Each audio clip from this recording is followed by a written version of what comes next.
Hello friend, আজ আমরা কুষাণ বংশ সম্পর্কে পড়ব। তাহলে চলো শুরু করা যাক। কুষাণ বংশের প্রতিষ্ঠাতাকে কুদুল কথফিসেস।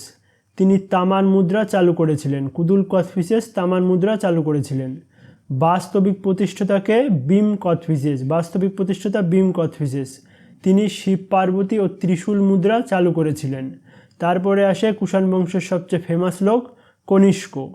কনিষ্ককে কি বলা হয়? দ্বিতীয় অশোক বলা হয়। কনিষ্ককে দ্বিতীয় অশোক বলা হয়। কনিষ্কের প্রশাসনিক রাজধানী কি ছিল? পেশোয়ার। আর সাংস্কৃতিক রাজধানী ছিল মথুরা। প্রশাসনিক রাজধানী পেশোয়ার আর সাংস্কৃতিক রাজধানী মথুরা।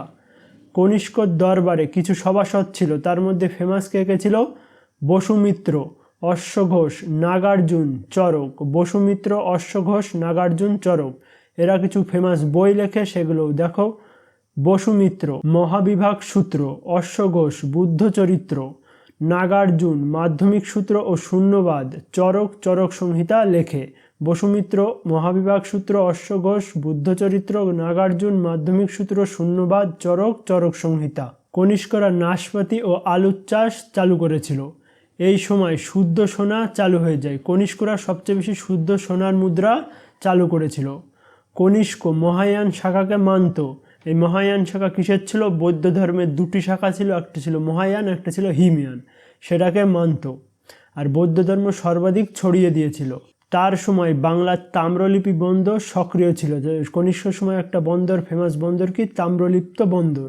ঠিক আছে। তারপরে দেখবো আমরা গুপ্ত বংশ। দেখো, গুপ্ত বংশের প্রতিষ্ঠাতা কে ছিল? শ্রীগুপ্ত। গুপ্ত বংশের প্রতিষ্ঠাতা শ্রীগুপ্ত। তারপরে আসে তার ছেলে ঘটোৎকচ। দেখো, এই দুজনের সম্পর্কে ডিটেলস দেওয়া নেই, কারণ এরা কোনো কাজ করেনি। ঘটোৎকচের ছেলে হলো চন্দ্রগুপ্ত প্রথম। এখানে অনেকজনের কনফিউশন হয়ে যায় যে চন্দ্রগুপ্ত মৌর্য বংশে আছে, চন্দ্রগুপ্ত এখানে আছে, এটা কি? ওটা আছে চন্দ্রগুপ্ত মৌর্য, আর এটা আছে চন্দ্রগুপ্ত প্রথম। ঠিক আছে। ঘটোৎকচের ছেলে চন্দ্রগুপ্ত প্রথম। চন্দ্রগুপ্ত প্রথমের বিবাহ হয় কুমারী দেবীর সাথে। কুমারী দেবী কে ছিলেন? লিচ্ছবির রাজকন্যা। কুমারী দেবী ছিলেন লিচ্ছবির রাজকন্যা। চন্দ্রগুপ্ত আর কুমারী দেবী মিলে একটা মুদ্রা চালু করে, সেটা মুদ্রাটা কি? রাজা রানী মুদ্রা। রাজা রানী মুদ্রা কে চালু করেছিল? চন্দ্রগুপ্ত আর কুমারী দেবী। ঠিক আছে। চন্দ্রগুপ্তর ছেলে কে হয়? সমুদ্রগুপ্ত। এই সমুদ্রগুপ্ত পুরো ভারত যেতে, অর্থাৎ পুরো ভারত জয় করেছিল। সমুদ্রগুপ্তকে ভারতের নেপোলিয়ান বলা হয়। সমুদ্রগুপ্তকে কি বলা হয়? ভারতের নেপোলিয়ান। এটা কে বলেছিল? Vincent Smith. এর একটা বই আছে, যে বইটার নাম হলো আর্লি হিস্টোরি অফ ইন্ডিয়া। এই বইতে সমুদ্রগুপ্তকে নেপোলিয়ান বলে অভিহিত করেছে। ঠিক আছে। Vincent Smith. সমুদ্রগুপ্তের ঘোড়া 3 সমুদ্রের জল পান করত। এত ইতিহাসে উল্লেখ আছে যে সমুদ্রগুপ্তের ঘোড়া 3 সমুদ্রের জল খেত। সমুদ্রগুপ্তকে কবিরাজ বলা হতো। কাকে কবিরাজ বলা হতো? সমুদ্রগুপ্তকে। সমুদ্রগুপ্ত বীণা বাজাতে পছন্দ করতেন। বীণা বাজাতে পছন্দ করতেন কে? সমুদ্রগুপ্ত। শ্রীলঙ্কার রাজা মেঘবর্মন মগধে মন্দির বানাবে বলে পারমিশন নিতে এসেছিল সমুদ্রের কাছ থেকে, যে আমি একটা মন্দির বানাবো, এই মগধের ইসে তুমি পারমিশন দাও। সেই পারমিশনটা নিয়ে তারপর মন্দির বানিয়েছিল। সেই রকম শক্তিশালী ছিল সমুদ্রগুপ্ত। সমুদ্রগুপ্ত সৈনিক মুদ্রা ময়ূরী মুদ্রা প্রচলন করেছিলেন। সৈনিক মুদ্রা ময়ূরী মুদ্রা কে চালু করেছিল? সমুদ্রগুপ্ত। সমুদ্রগুপ্তের কাহিনী হরিসেনের রচিত এলাহাবাদ প্রশস্তি ও প্রয়াগ প্রশস্তিতে লেখা আছে। এলাহাবাদ প্রয়াগ প্রশস্তি দুটো একই, নাম শুধু একটু আলাদা। ঠিক আছে। প্রয়াগ প্রশস্তি কার লেখা? হরিসেনের লেখায়। কী বিষয়ে জানা যায়? সমুদ্রগুপ্তের কাহিনী সম্পর্কে জানা যায়। ঠিক আছে। তারপরে আসে দেখো, সমুদ্রগুপ্তর ছেলে হলো রামগুপ্ত বড় ছেলে, আর ছোট ছেলে হলো দ্বিতীয় চন্দ্রগুপ্ত। রামগুপ্তর বিবাহ হয় দেবীর সাথে, কিন্তু এই রামগুপ্তটা ছিল একটু বলদ টাইপের, তার জন্য দেবী পছন্দ করতো না। এদিকে দেবী আবার চক্কর চলে গিয়েছিল দ্বিতীয় চন্দ্রগুপ্তের সাথে, অর্থাৎ দেওরের সাথে। এরা দুইজন মিলে রামগুপ্তকে টপকে দেয়, মেরে ফেলে দেয়। দেখো, দুজন মিলে রামগুপ্তকে মেরে ফেলার পর দ্বিতীয় চন্দ্রগুপ্ত রাজা হয়। এবার এই দেবী আর দ্বিতীয় চন্দ্রগুপ্ত মিলে রামগুপ্তকে মেরে ফেলেছে, এই কাহিনী লেখা আছে দেবী চন্দ্রগুপ্তম বইতে। দেবী চন্দ্রগুপ্তম বইতে লেখা আছে দেবী আর চন্দ্রগুপ্তের প্রেমের কাহিনী। এটা কে লিখেছিল? এটা হলো বিশাখা দত্ত লিখেছিল। বিশাখা দত্তের পুস্তক দেবী চন্দ্রগুপ্তমে লেখা আছে দেবী ও চন্দ্রগুপ্তের কাহিনী। ঠিক আছে। এবার আমরা দেখব দ্বিতীয় চন্দ্রগুপ্ত সম্পর্কে। চন্দ্রগুপ্ত দ্বিতীয় বা দ্বিতীয় চন্দ্রগুপ্ত যেটাই বলো, শক শাসকদের পুরোপুরি শেষ করে দিয়েছিল। বিক্রমাদিত্য উপাধি ধারণ করেছিল দ্বিতীয় চন্দ্রগুপ্ত। পাথরের চেয়ারে বসে ন্যায় বিচার করত দ্বিতীয় চন্দ্রগুপ্ত। রূপর মুদ্রা চালিয়েছিল। এর সভায় নবরত্ন ছিল, অর্থাৎ দ্বিতীয় চন্দ্রগুপ্ত সভায় নবরত্ন ছিল, যার মধ্যে বিখ্যাত ছিল কে? ধন্বন্তরী, কালিদাস, অমরদাস, বরাহমিহির। ধন্বন্তরী, কালিদাস, অমরদাস, বরাহমিহির এরা বিখ্যাত সভাসদ ছিল। তার মধ্যে ধন্বন্তরী ছিল ডাক্তার। দ্বিতীয় চন্দ্রগুপ্তের সময় চীন পরিব্রাজক ফাইয়ান এসেছিল। ফাইয়ান কার দরবারে এসেছিল? দ্বিতীয় চন্দ্রগুপ্তের দরবারে এসেছিল। ফাইয়ানের পুস্তকের নাম কি? ফোকিউকি। ফোকিউকি কার? ফাইয়ানের। ঠিক আছে।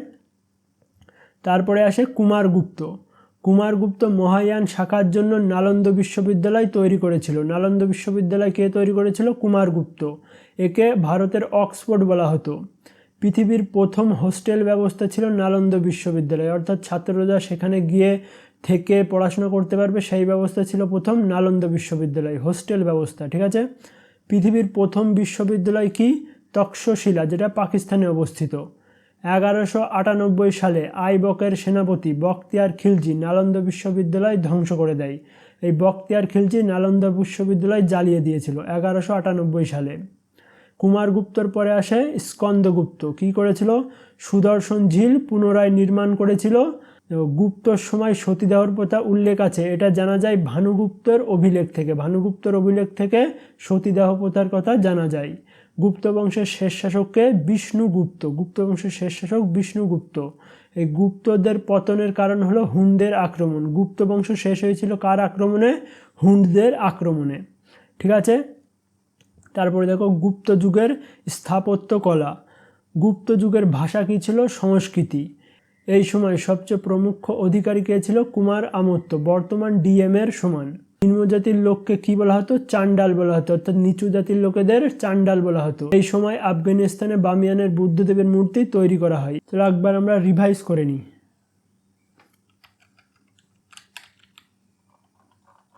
গুপ্ত বংশের প্রতিষ্ঠাতাকে? শ্রীগুপ্ত। রাজা রানী মুদ্রা চালু করেছিল চন্দ্রগুপ্ত প্রথম।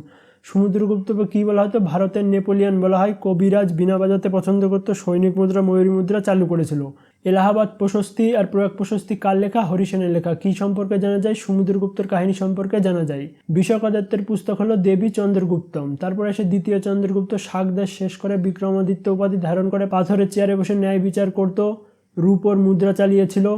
এর সবাই কে কে সভাসদ ছিল? ধন্বন্তরী, কালিদাস, অমরদাস, বরাহমিহির ছিল দ্বিতীয় চন্দ্রগুপ্ত সবাই। কুমারগুপ্ত নালন্দা বিশ্ববিদ্যালয় তৈরি করেছিল। ধ্বংস করেছিল কে? বখতিয়ার খিলজি। স্কন্দগুপ্ত সুদর্শন ঝিল নির্মাণ করে। আর গুপ্ত বংশের শেষ শাসককে? বিষ্ণুগুপ্ত। গুপ্ত বংশ শেষ হয় হুনদের আক্রমণে। এটুকু মনে রাখলেই হবে। Thanks for watching. ভিডিওটা ভালো লাগলে একটা লাইক করো, কোনো ডাউট থাকলে কমেন্ট করো এবং চ্যানেলে নতুন হয়ে থাকলে সাবস্ক্রাইব করো।